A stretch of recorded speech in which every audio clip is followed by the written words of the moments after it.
Kompania kryesore shtetërore e naftës në Kinë, PetroChina, Sinop dhe Zhenhua Oil, po pezullojnë blerjen e naftës ruse të transportuar me det pasi Shtetet e Bashkuara vendosën sanksione ndaj Rosneft dhe Lukoil, dy kompanitë më të mëdha të naftës në Moskë, than burime për Reuters. Ky veprim vjen ndërsa rafineritë në Indi, blerësi më i madh i naftës ruse të transportuar nga deti, planifikojnë të ulin ndjeshëm importet e naftës bruto nga Moska për të përmbajtur sanksioneve të SBA-s të vendosura për shkak të pushtimit të Ukrainës nga Kremlini dhe dështimit të saj për t'i dhënë fund luftimeve në rajon.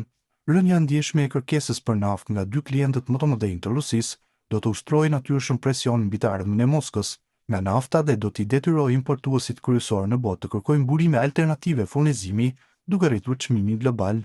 Kina importon rreth 1.4 milion fuqi naftë ruse në ditë nga deti, Vartex Analytics vlerësoi se blerja e naftës ruse nga kompanitë shtetërore kineze janë më pak se 250.000 fuqi në ditë për 9 muajt e parë të vitit 2025, ndërsa kompania konsulente Energy Aspects e vlerësoi atë në 500.000 fuqi në ditë. Unipec, dega tregtare Sinopec,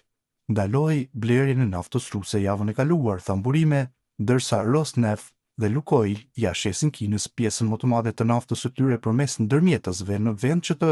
merren drejt për drejt me blerësit, than tregtarët, ndërkohë rafineritë e pavarura pritet të ndalojnë përkohësisht blerjet për të vlerësuar ndikimin e sanksioneve, por do të vazhdojnë të blejnë naftë ruse sipas burimeve të tregut. Vlen të përmendet se Kina importon gjithashtu rreth 900.000 fuqi naftë ruse në ditë përmes tubacionit të saj,